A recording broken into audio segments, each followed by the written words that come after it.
Chapter 11. Lady Caroline Lamb. The record of Byron's social triumphs may be outlined in a few sentences. Without quite losing sight of such old friends as Hodgson and Harness, he moved, with the air of a social conqueror, in 3 new sets, which may be regarded as distinct, though there were points at which they touched each other.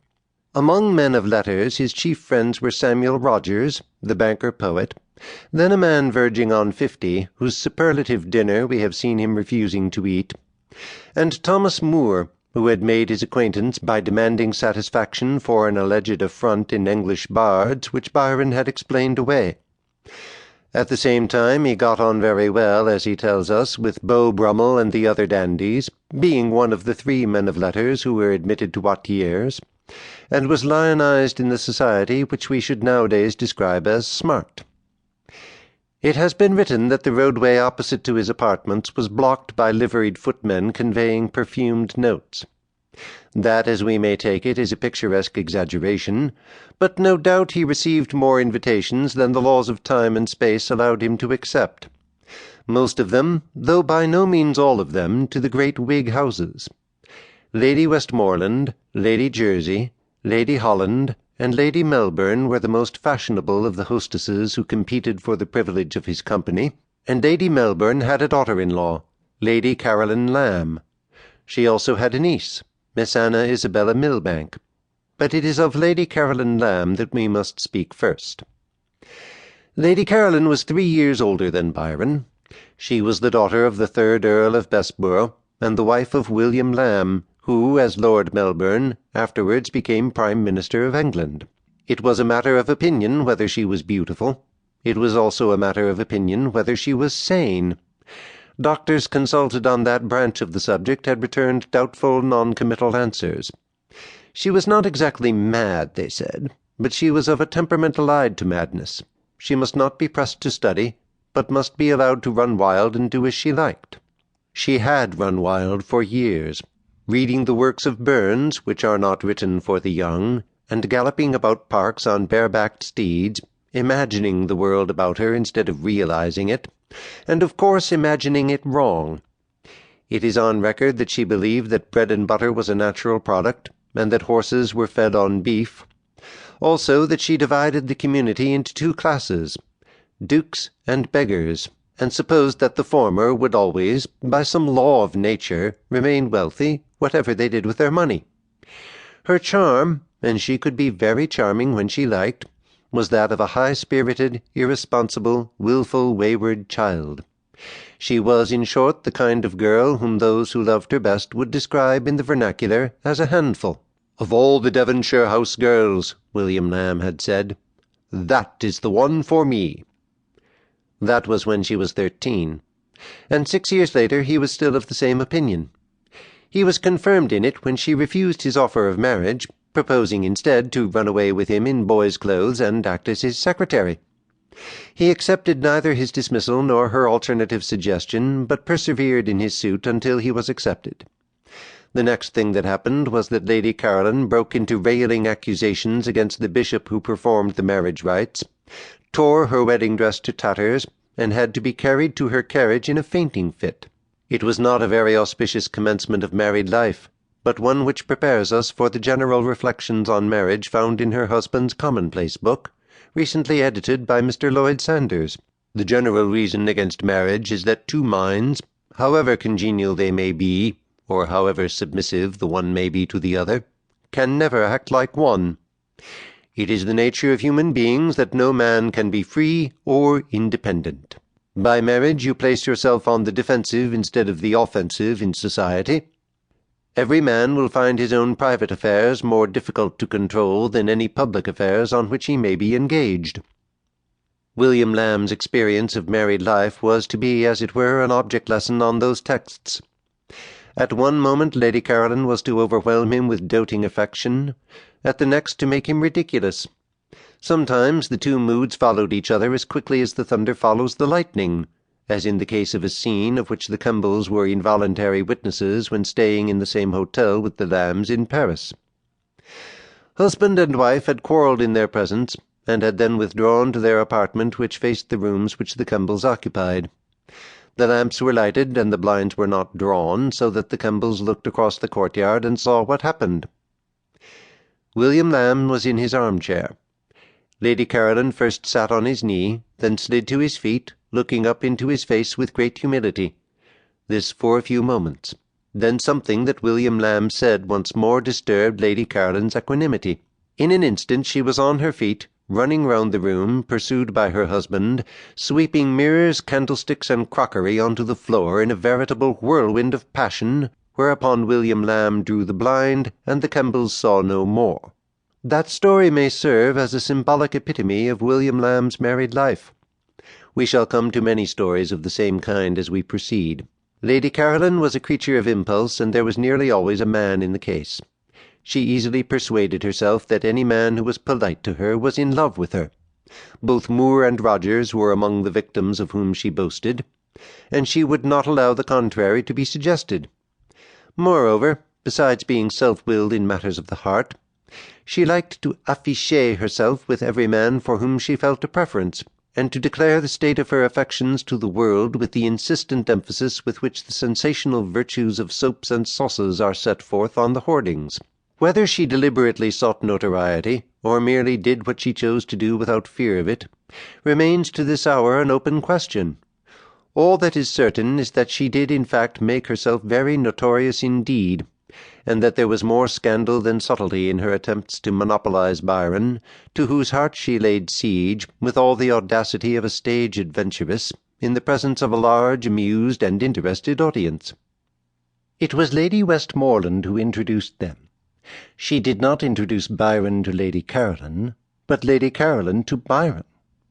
Already, only a few days after the appearance of Childe Harold, he was on his pedestal, and was not expected to descend from it, even to show deference to ladies.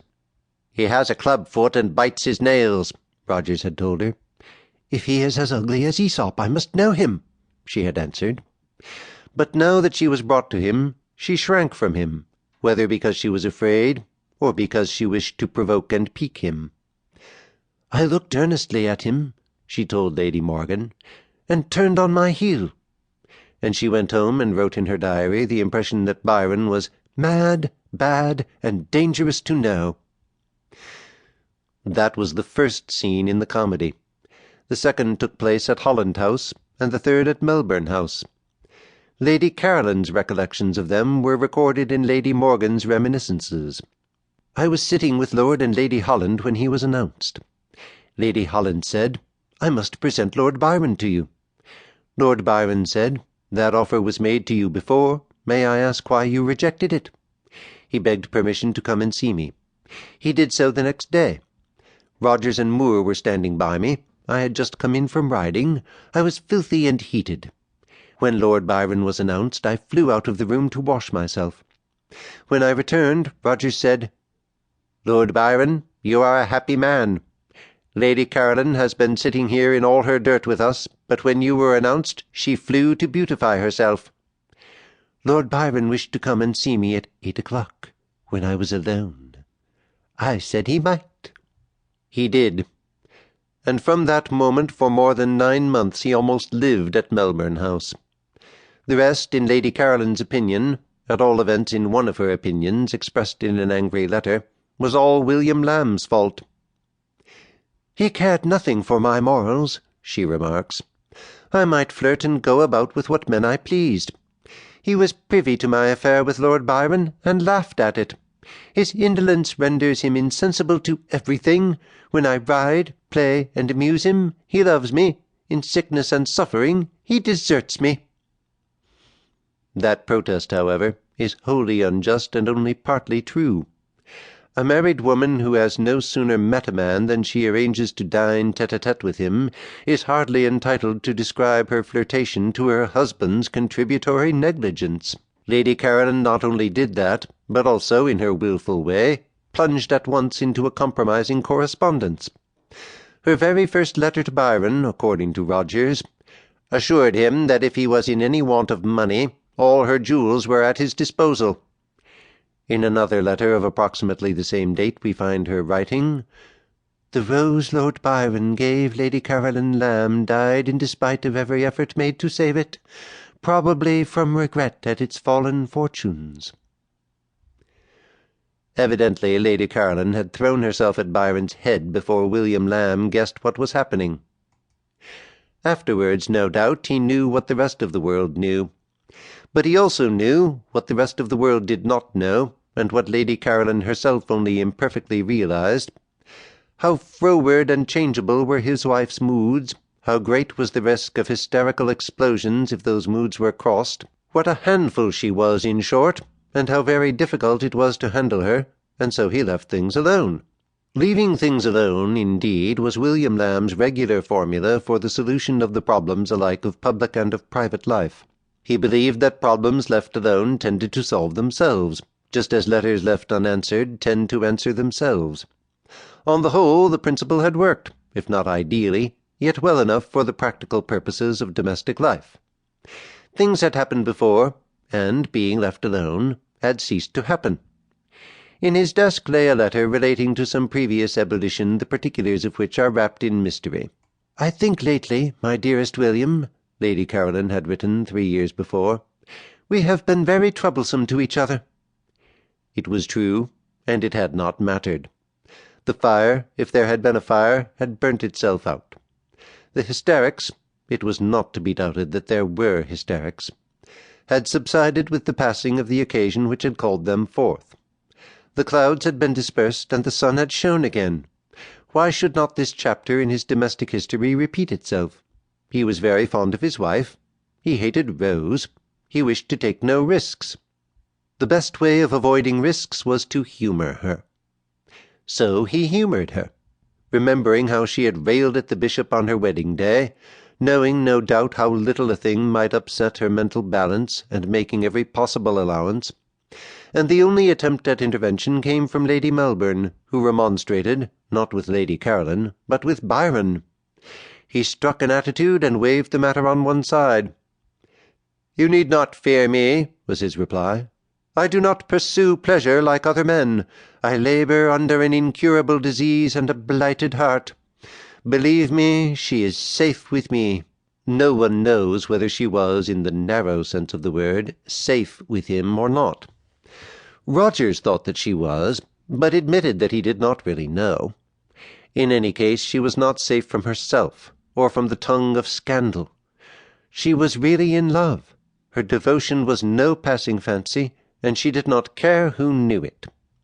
Indeed, she behaved as if she thought that the more people who knew it, the better. The woman who, at a ball, called upon Byron's friend Harness, that very serious young cantab just about to take orders, to bear witness that she was wearing no fewer than 6 pairs of stockings, was not likely to hide the light of a grand passion under a bushel. She did not so hide it, but proceeded, as has been said, to afficher herself as if she were inviting the attention of the world to a grand spectacular entertainment. She had not known Byron a couple of months before people were beginning to talk. "Your little friend, Caro William," wrote the Duchess of Devonshire on May the 4th, 1812, "as usual is doing all sorts of imprudent things with him. The ladies, I hear, spoil him, and the gentlemen are jealous of him. He is going back to Naxos, and then the husbands may sleep in peace. I should not be surprised if Caro William were to go with him. She is so wild and imprudent." Rogers, in his table talk, is still more picturesque. He tells us how, when Byron and Lady Caroline quarrelled, she used to plant herself in his, Rogers' garden, waiting to catch him on his return home and beg him to effect a reconciliation. And he continues, "When she met Byron at a party, she would always, if possible, return home from it in his carriage, and accompanied by him. I recollect particularly their returning to town together from Holland House, but such was the insanity of her passion for Byron that sometimes, when not invited to a party where he was to be, she would wait for him in the street till it was over. One night, after a great party at Devonshire House, to which Lady Caroline had not been invited, I saw her, yes, saw her talking to Byron with half her body thrust into the carriage which he had just entered."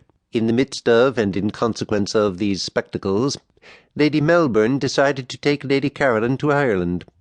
She cherished, it seems, the double design of getting her daughter-in-law out of Byron's way and marrying Byron to her niece. Of the success of the latter scheme there will be a good deal to be said in subsequent chapters. Much was to happen, however, both to Byron and to Lady Caroline before it succeeded. They continued to correspond during Lady Caroline's absence, and the correspondence soon reached an acute phase which resulted in a series of violent scenes.